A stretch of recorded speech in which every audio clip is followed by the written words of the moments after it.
There is a strip of water on the eastern edge of the Arabian Peninsula that is, at its narrowest navigable point, about 4 miles wide.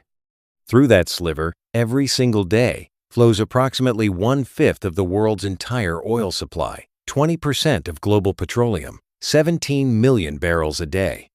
Somewhere between 80 and 130 tankers crossing in both directions, each one carrying roughly 1 million barrels of crude in its hold. The Strait of Hormuz is not merely a waterway. It is the single most consequential chokepoint in the global economy. And on the morning of the 4th of March, 2026, Iran announced that it was closed. This is Battletech Declassified, Modern Warfare Explained. Season 5 of this channel is called How America Fights. Over 12 episodes, we are going to examine the weapons, the decisions, and the choke points that will determine who wins the next war. We start here. We start at Hormuz. Because what happened in the Persian Gulf in the spring of 2026 is a story about a question that the most powerful military in the history of the world could not answer cleanly. Can America guarantee it can keep that strait open? The honest answer is no. And understanding why not tells you almost everything you need to know about the nature of modern warfare, the limits of conventional military power, and the decisions that will define the next generation of American strategic planning. To understand the Hormuz crisis, you have to understand the geography, because the geography is not incidental to what happened. It is the entire explanation for why Iran could do what it did. The navigable channels through the strait compress into 2 shipping lanes, each approximately 2 miles wide, separated by a buffer zone, 4 miles of usable water. In a strait legally divided between Iranian and Omani territorial waters, the Iranian coastline on the northern side is a jagged fortified terrain of cliffs, coves, small islands, and hidden inlets that the Islamic Revolutionary Guard Corps Navy has spent decades turning into a maritime fortress. Abu Musa Island, which sits directly at the mouth of the Gulf, resembles from the inside, according to analysts who have studied it, a miniature IRGC missile city, underground fortifications, drone launch pads, missile batteries oriented toward the shipping lanes below. The IRGC did not build these installations quickly. They have been planning this specific scenario, a confrontation in the narrow water at the entrance to the Persian Gulf, for the better part of 40 years. The United States has known this. A CIA assessment declassified in 2009 noted that Iran had explicitly adopted a strategy in which even a small number of mines, or simply the credible threat of mining, would function as effectively as a physical blockade. Iran did not need to sink ships to achieve its strategic objective. It needed only to make the insurance actuaries in London and Singapore decide that the risk of transiting the strait was too high to price commercially. That is not the power of a conventional navy. It is the power of uncertainty.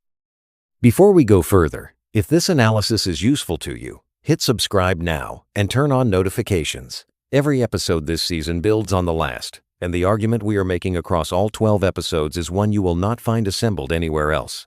Subscribe takes 2 seconds. Do it now, and then let us keep going. The IRGC Navy that Iran brought to the Hormuz confrontation was not the force that most Western analysts had been tracking.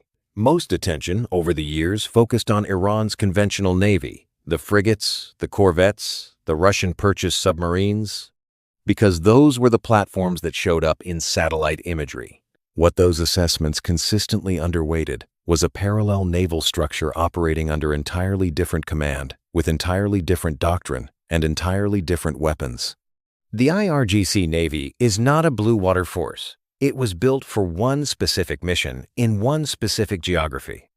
Its table of organization centers on a distributed mosquito fleet, hundreds of small, fast, heavily armed craft operating in coordinated swarms, supported by shore-based missile batteries, drone units, and a mining capability that is both larger and more sophisticated than it is usually given credit for. When Operation Epic Fury, the coordinated U.S.-Israeli strike campaign that began on the 28th of February 2026, hit Iran's conventional military infrastructure, it did serious damage.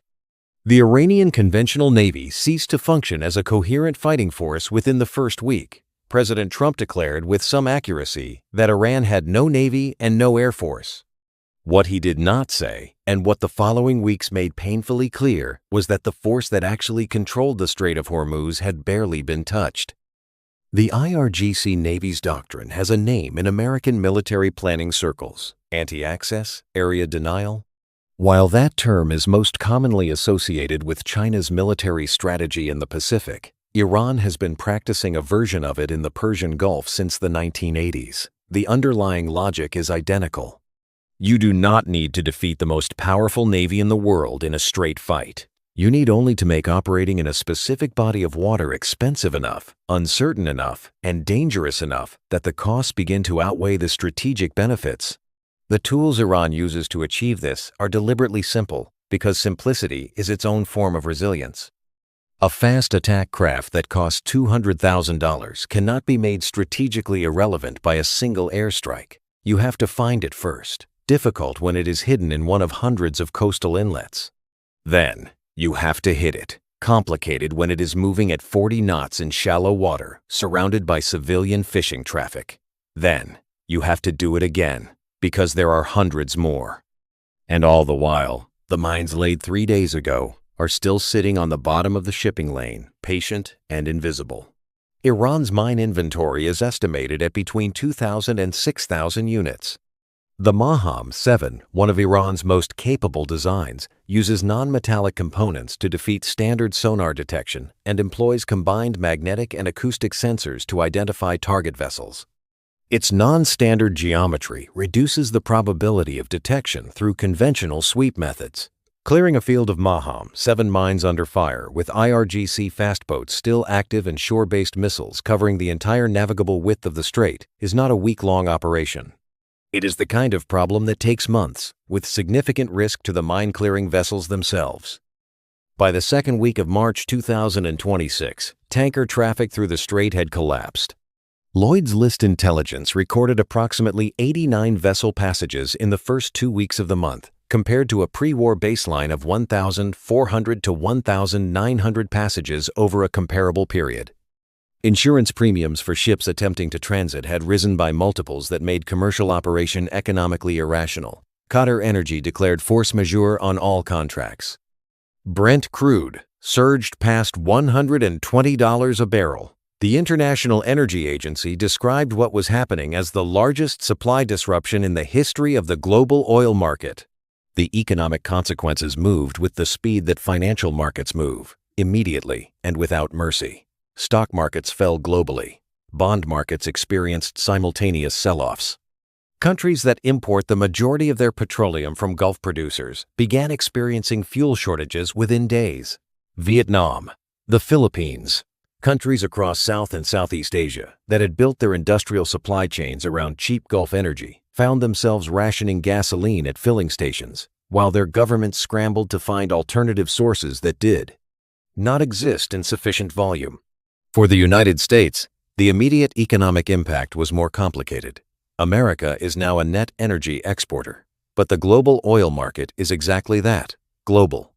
A price shock in Brent crude translates into a price shock at the pump in Ohio and Texas because petroleum is priced on a world market regardless of where it is produced. And American companies with exposure to global supply chains, shipping, petrochemicals, aviation, began pricing in disruption costs that moved through the broader economy in ways that were difficult to trace and impossible to reverse quickly. Here is the question the crisis forced into the open. What does it actually take to reopen the Strait of Hormuz? Not in theory, not on a planning document. In practice, against an adversary that has spent 4 decades preparing specifically for this confrontation, using weapons designed to be cheap, numerous, and resistant to the kind of decisive strike that American military doctrine is built around.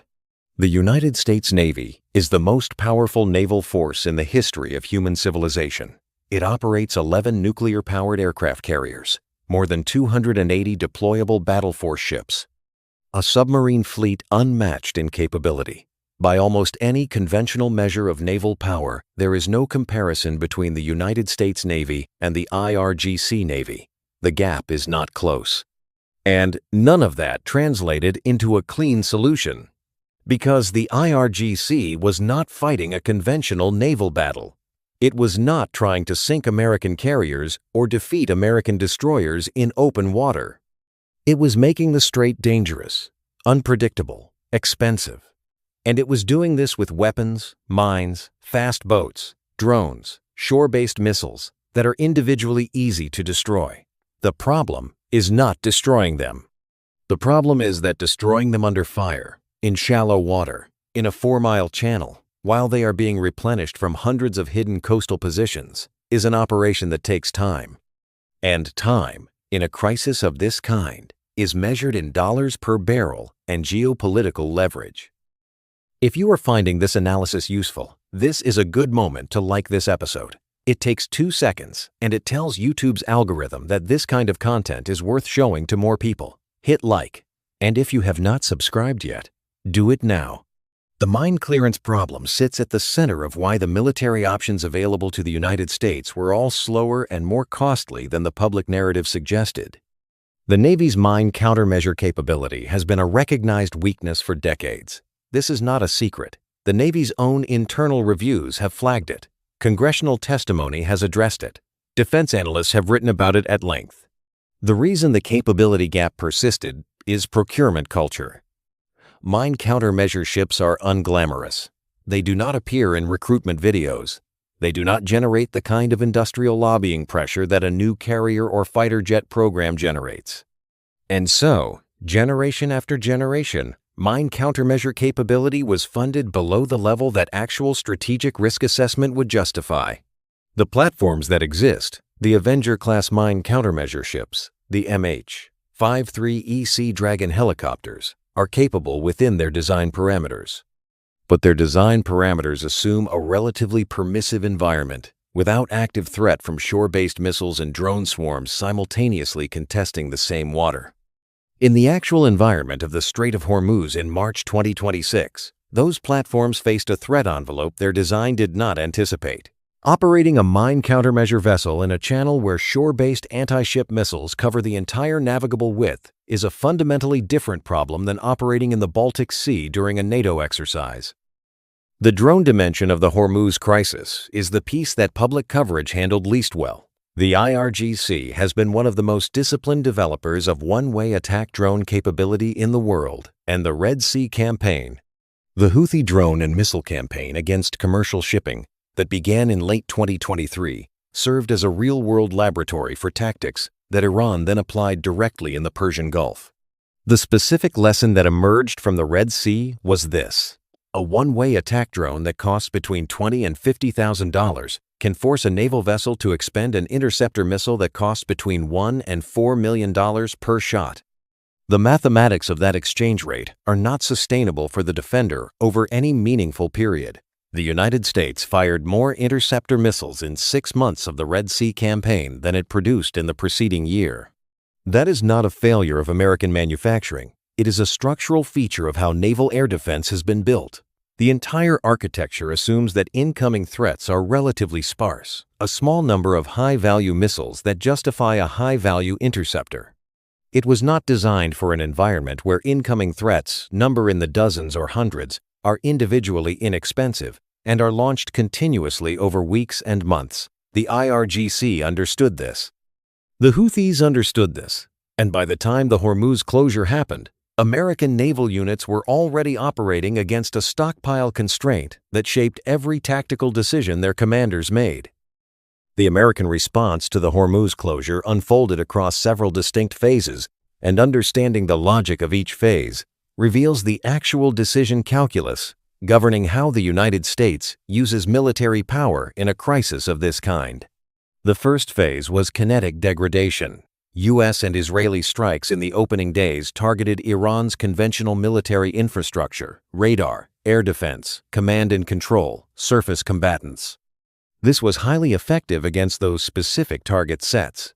The problem was that the force doing the actual work in the strait was not the conventional Navy. It was the IRGC, operating from dispersed coastal positions architecturally designed to survive exactly this kind of initial strike campaign. The second phase was economic pressure. From April 13th through late May, 2026, the United States conducted a blockade of Iranian ports, cutting off maritime commerce that provides a significant portion of Iran's government revenue. This imposed real costs.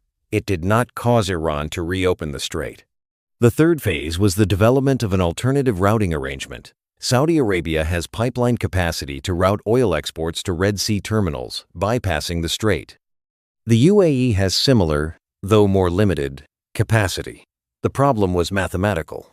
Saudi pipeline capacity to the Red Sea maxes out at around 5 million barrels per day. The strait normally carries 17 million. The gap between those two numbers is what drove oil above $120 a barrel and kept it there. There is a concept at the center of how Iran thinks about Hormuz, and it is worth naming explicitly because it appears consistently across decades of Iranian military doctrine. The concept is not closure, it is control. The distinction matters. A full, hermetic closure, in which no vessel can transit, requires continuous and intensive military effort against the world's most capable naval force.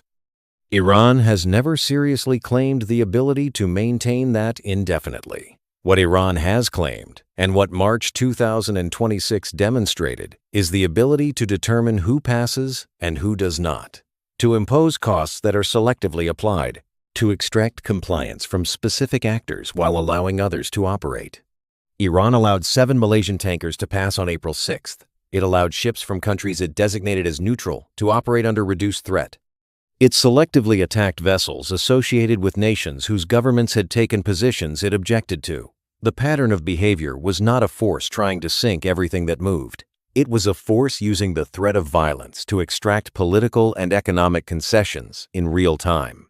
American military doctrine, with its emphasis on decisive operations and clear military objectives, does not map cleanly onto this kind of coercive warfare.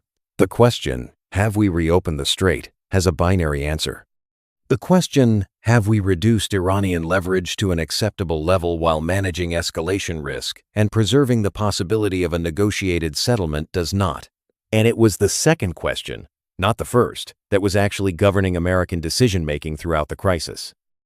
The escalation problem American commanders faced in the Strait of Hormuz is a structural feature of modern great power competition, and it is the single most important constraint on American military power that public discussion consistently underweights.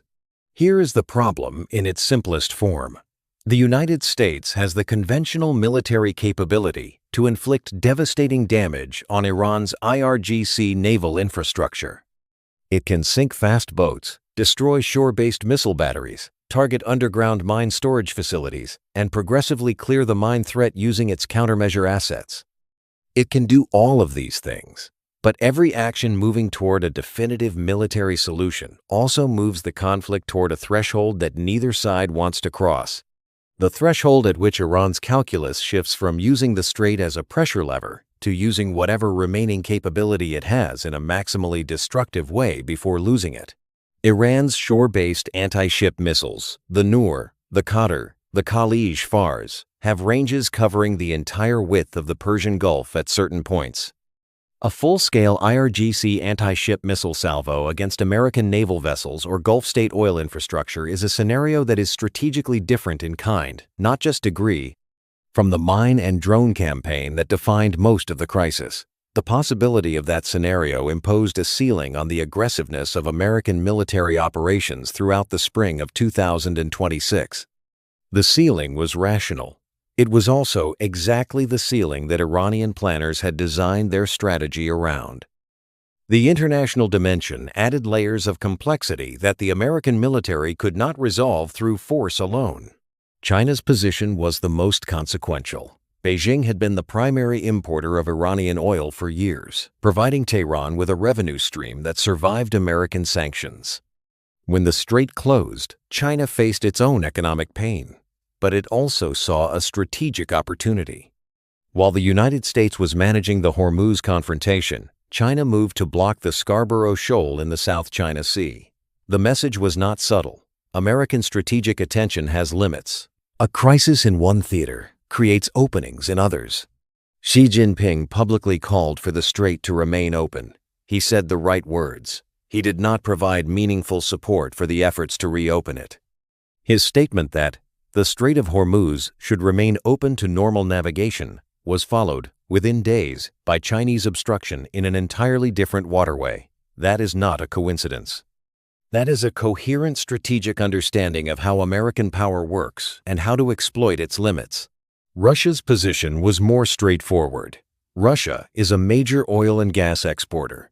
A sustained Hormuz closure, by removing Gulf production from global markets, benefits Russian export revenues directly.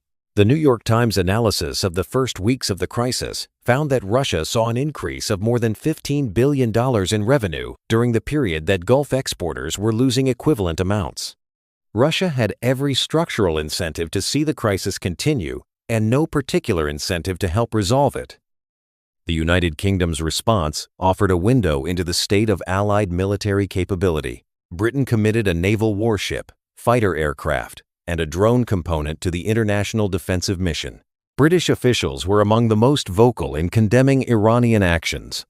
What Britain could not do was provide meaningful independent military capacity to address the core operational problem. The Royal Navy's mine countermeasure capability, once among the finest in the world, has been progressively reduced through successive rounds of defense budget cuts since the Cold War. The vessels exist. The expertise exists.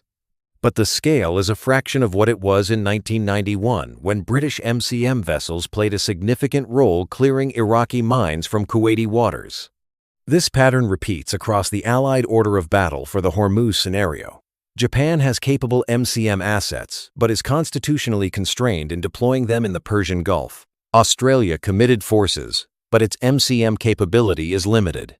The European NATO members most economically exposed to a prolonged closure, Germany, France, Italy, contributed diplomatically, but lacked the military assets to contribute meaningfully to the physical problem.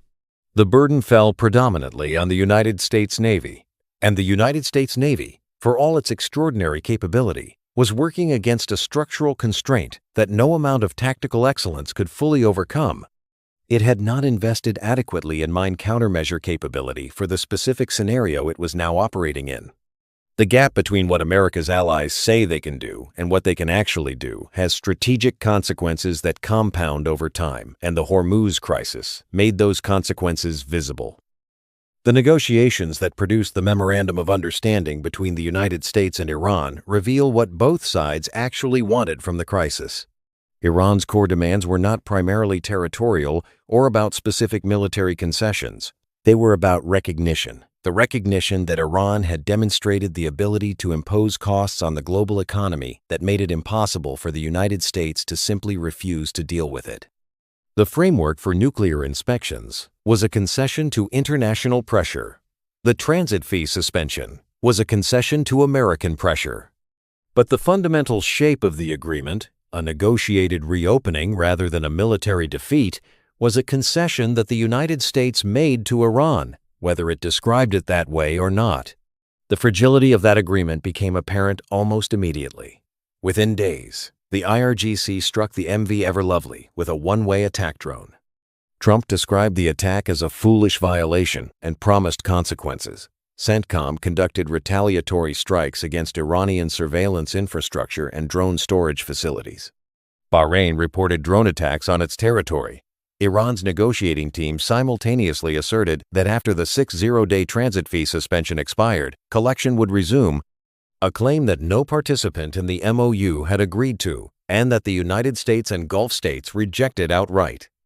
And the fundamental question that had governed the entire crisis, who controls what passes through the Strait of Hormuz, remained unanswered in any definitive military sense. We are now halfway through this episode, and it is worth drawing together what the first half has established, because the second half moves from what happened to what it means. What happened was this: a country with no credible conventional naval capability used naval mines, drone swarms, fast attack boats, shore-based missiles, and the strategic leverage of geography to impose a supply disruption that the IEA described as the largest in the history of the global oil market. The most powerful navy ever assembled could not resolve that situation quickly, cleanly, or decisively, not because American sailors were not skilled, not because American commanders were not capable. Because the problem was structurally resistant to the kind of solution that American conventional military power is best at providing. Like this episode if you are finding it useful. Subscribe if you have not already. Every episode of this season builds on what came before. The second half begins with a question that sounds simple but is not. Why didn't America just solve this? The question is not rhetorical. It is the organizing problem of modern American defense policy, and the answers are not comforting. What the Hormuz crisis demonstrated, with a clarity that theoretical analysis rarely achieves, is that the relationship between military capability and political outcomes is far less linear than the American way of war has historically assumed. Superior force is a necessary condition for American strategic success. It has not been a sufficient one for quite some time. The question of why the United States could not simply solve the Hormuz problem through overwhelming conventional force runs into a set of answers whose combined weight is rarely appreciated together. The first answer is geography. Every advantage that American naval power provides in open ocean, the ability to maneuver, to create standoff distance, to operate at a range that negates the adversary's capability, is reduced or eliminated in the physical constraints of the strait. The second answer is the cognitive dimension of the mine problem. Naval mines do not need to sink ships to be militarily effective. They need to make commanders uncertain about whether the water is safe. A single mine, confirmed or suspected in a shipping lane, can halt traffic as effectively as a dozen mines because the decision to transit is made not by naval commanders, but by commercial shipping companies and their insurers. The IRGC generated that psychological effect at a cost of perhaps a few $1 million per day of disruption it sustained. The third answer is the drone economics problem, the most structurally significant of the three because it generalizes beyond Hormuz to every contested maritime environment American forces will operate in over the next 20 years. The cost asymmetry between a one-way attack drone and an interceptor missile is not a temporary condition that better procurement will fix. It is a structural feature of the current technology landscape that requires a fundamental rethinking of how air defense is designed and resourced. The drone economics problem is the thread connecting the Hormuz crisis to almost everything else we will discuss this season. Here is the mathematical structure. An SM-6 interceptor missile costs approximately $4.3 million per unit. The one-way attack drones that the IRGC and Houthis have been deploying cost somewhere between $20,000 and $200,000 per unit. That is a cost ratio of 20 to 1 on the low end, 200 to 1 on the high end in favor of the attacker. Now add the production constraint. The United States currently produces SM-6 missiles at roughly 500 per year across all variants. During the Red Sea campaign, American naval vessels fired interceptors at a pace that, annualized, significantly exceeded that production rate. The physical stockpile was declining faster than it was being replenished. Project that constraint forward to a hypothetical extended conflict in a higher intensity environment, a Taiwan scenario with Chinese ballistic missile barrages supplemented by drone swarms over a period of weeks. And the stockpile mathematics becomes severe quickly. The Deputy Secretary of Defense raised this explicitly in testimony. The Congressional Budget Office has modeled it. The conclusion is uncomfortable. In a sustained high-intensity conflict against a peer adversary, the United States would face interceptor missile shortages within weeks, not months. The solutions the American defense establishment is developing in response to the drone economics problem represent the cutting edge of how military thinking is evolving. The first category is directed energy. Lasers and high-powered microwave weapons offer a cost per shot measured in dollars rather than millions of dollars, because the cost of firing a laser is essentially the cost of generating electricity. The Navy's high-energy laser, with integrated optical dazzler and surveillance system, Helios, is operational on at least one destroyer. The practical limits of directed energy at this stage are real. Lasers are effective against small, relatively slow targets at relatively short range. They are degraded by atmospheric conditions, dust, humidity, smoke, common in the Persian Gulf environment. They are not yet capable of defeating ballistic missiles or high-speed anti-ship missiles. These are solvable engineering problems. They are not yet solved. The second category is autonomous counter-drone systems, electronic warfare jamming, net-based capture systems, and small interceptor drones, cheap enough to be fired in volume. These represent the conceptual endpoint the defense establishment is moving toward. A layered air defense architecture, where the most numerous and least expensive incoming threats are handled by systems cheap enough to be expended freely, reserving expensive interceptors for threats that actually require them. The architecture makes strategic sense. The fielding timeline is measured in years, not months. The Hormuz crisis illuminated a second structural problem in American military posture that may be more consequential in the long run than the interceptor stockpile issue. Call it the simultaneity problem. The United States maintains 11 aircraft carrier strike groups. At any given time, roughly 3 to 4 are deployed and available for immediate tasking. The rest are in maintenance, training, or transit. A sustained crisis in the Persian Gulf draws from a pool that is finite and cannot be rapidly expanded regardless of political will or budget. Building a new aircraft carrier takes approximately 7 years from contract to commissioning. Training an air wing to operate effectively from a carrier takes years more.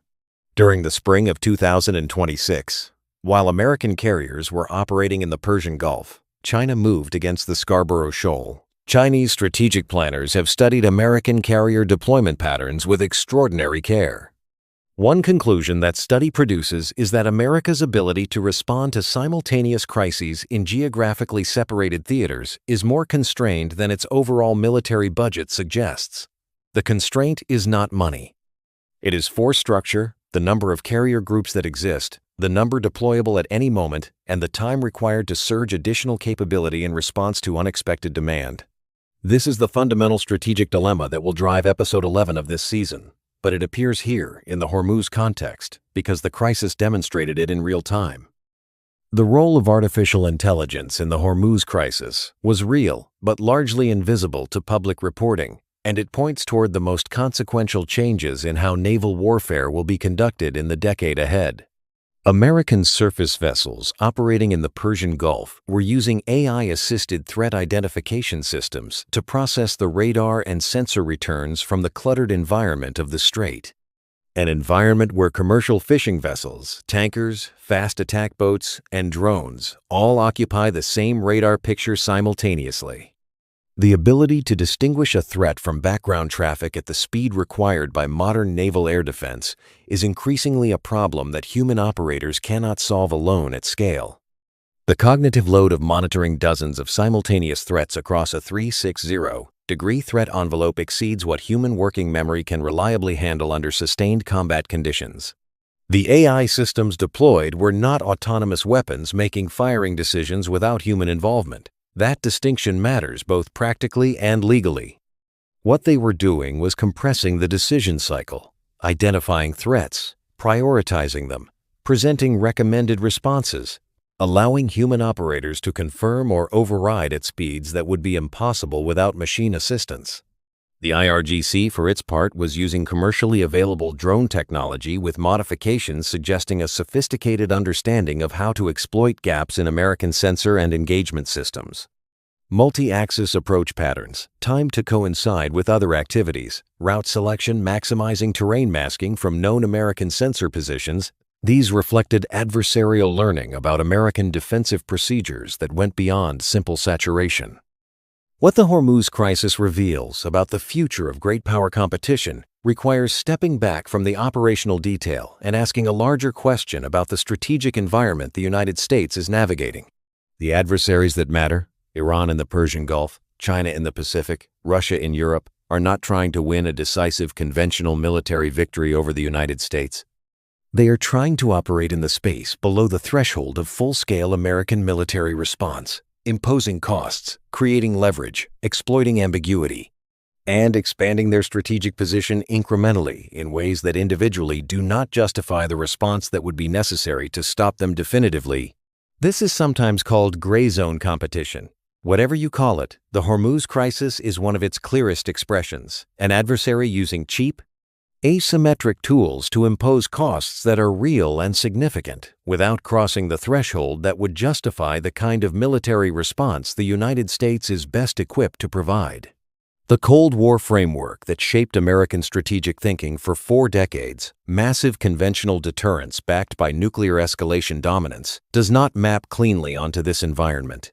The military that framework produced is exquisitely capable of certain things. What it is less well configured for is the kind of problem the Strait presented, not striking targets with precision, but operating continuously in a contested environment against an adversary using cheap, numerous, asymmetric weapons to impose costs faster than they can be destroyed. The energy security dimension of the Hormuz crisis deserves more attention than it typically receives in military analysis, because the military problem and the energy problem are not separable. The Strait matters militarily because it matters economically. The reason a country with a defense budget of perhaps $20 billion can impose costs registering in the trillions on the global economy is that it sits astride an energy choke point that the global economy has not found a way to live without. The strategic leverage the IRGC exercises in the Strait is rented from the world's dependence on Gulf hydrocarbons. In 2024, approximately 20 million barrels of oil per day move through the Strait of Hormuz. By 2035, that number will be lower. Electric vehicles will have removed some demand, efficiency improvements more. But the reduction will not be fast enough or large enough to change the strategic equation materially within the planning horizon that matters for decisions being made right now. The countries that will still depend most heavily on Gulf oil in 2035, China, India, Japan, South Korea, are precisely the countries whose behavior in a Hormuz crisis will matter most geopolitically. India alone imports more than 4 million barrels per day, the vast majority of which moves through the Strait. Its economic relationship with Gulf producers is a structural dependency that its domestic energy production cannot offset on any near-term timeline. Their collective dependency is Iran's leverage. And that leverage is not expiring on a schedule that makes American strategic planners comfortable. Iran's behavior in the aftermath of the crisis, continued harassment of shipping after the MOU was signed, demands to charge transit fees. The assertion that vessels must seek Iranian permission before entering the Strait reflects a strategic assessment that is worth taking seriously on its own terms. From Tehran's perspective, the crisis demonstrated something Iranian military doctrine had long asserted, but never tested at this scale, that the combination of geography, asymmetric weapons, and American strategic constraints creates a form of leverage that is durable even in the face of significant military degradation of Iran's conventional forces. The IRGC lost assets. The conventional Artesh Navy was effectively destroyed. Iranian infrastructure was damaged. And yet Iran emerged from the crisis in a position to negotiate with the United States from relative strength, because the alternative to negotiation was a continuation of conditions that were economically painful for everyone. The lesson Tehran will take from 2026 is not that it can defeat the United States militarily. It knows it cannot. The lesson is that it does not need to. It needs only to make the cost of resolving the problem militarily, in time, treasure, political capital, and allied relationships, high enough that negotiation becomes the path of least resistance. That lesson is already being absorbed by other actors in other theaters. The Chinese People's Liberation Army has studied the Hormuz case carefully. The pattern is generalizing. The American response to the lessons of Hormuz is beginning to take shape in procurement and doctrine decisions now moving through the defense establishment, and these decisions will determine the shape of American military power in the next conflict.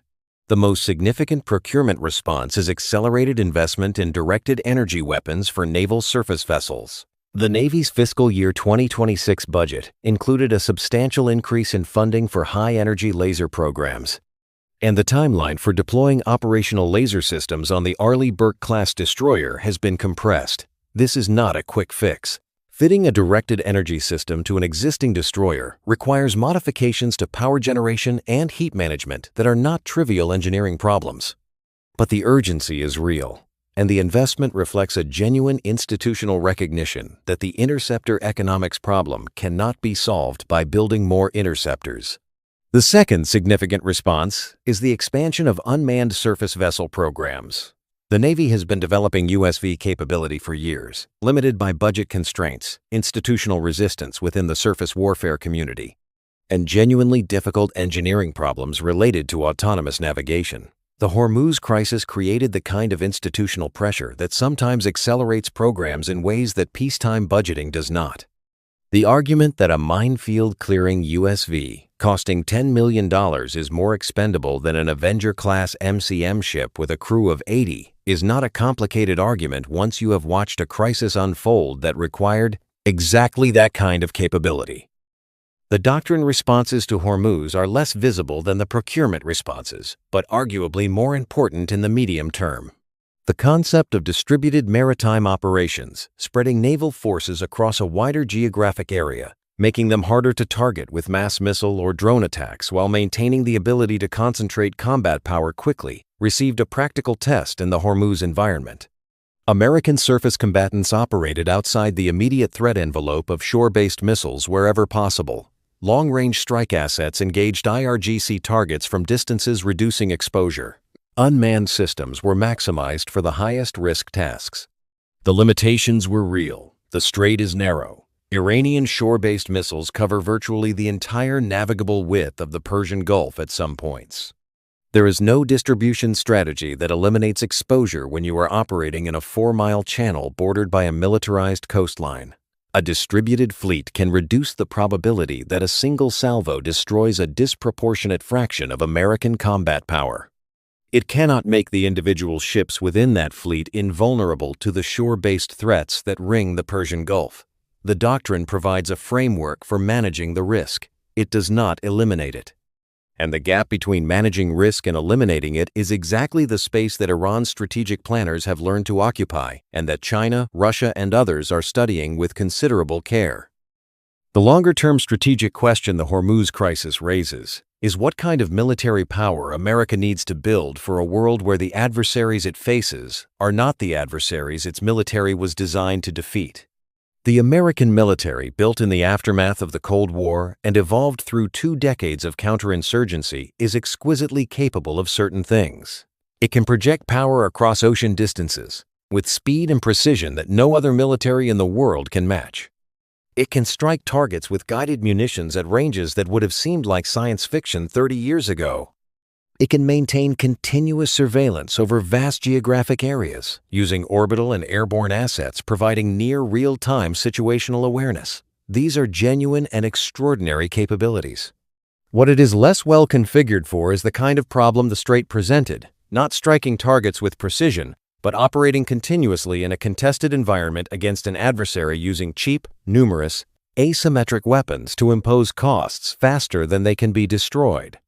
That requires a different mix: more mine countermeasure capacity, more directed energy, more autonomous systems capable of operating in threat environments unacceptable for crewed platforms, more interceptor production capacity, and a fundamentally different cost calculus for air defense.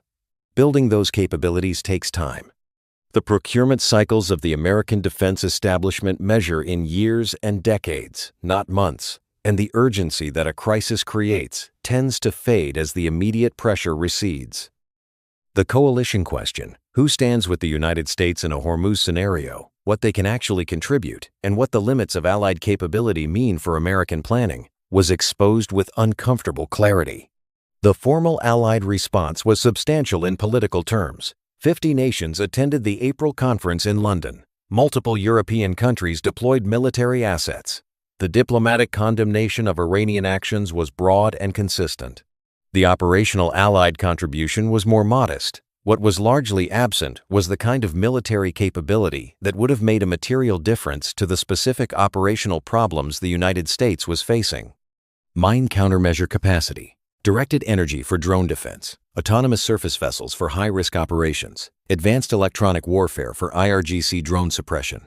The European allies most economically exposed to a prolonged closure, the ones whose economies would contract fastest if Gulf energy prices stayed above $100 a barrel for a year, are precisely the allies whose military capabilities have been most systematically reduced over 2 decades of underinvestment in defense. They funded social programs with the money they did not spend on defense, and they relied on the implicit guarantee that American military power would backstop the security environment that made those social programs affordable. The Hormuz crisis made that arrangement's limits visible in a way that careful diplomatic language at the London conference could not entirely obscure. The nuclear dimension of the Hormuz crisis was present throughout, but almost entirely absent from public discussion, which is itself a measure of how successfully both sides manage the escalation risk. Iran is not, as of this writing, a nuclear-armed state. The strikes on its nuclear facilities during Operation Epic Fury set back that program by an uncertain but significant interval. But the uncertainty works in both directions. Iran's nuclear program was distributed, hardened, and partially concealed in ways that made comprehensive destruction difficult to verify. The possibility that Iran retains some residual nuclear capability is part of the background of American decision-making in ways that are rarely acknowledged explicitly.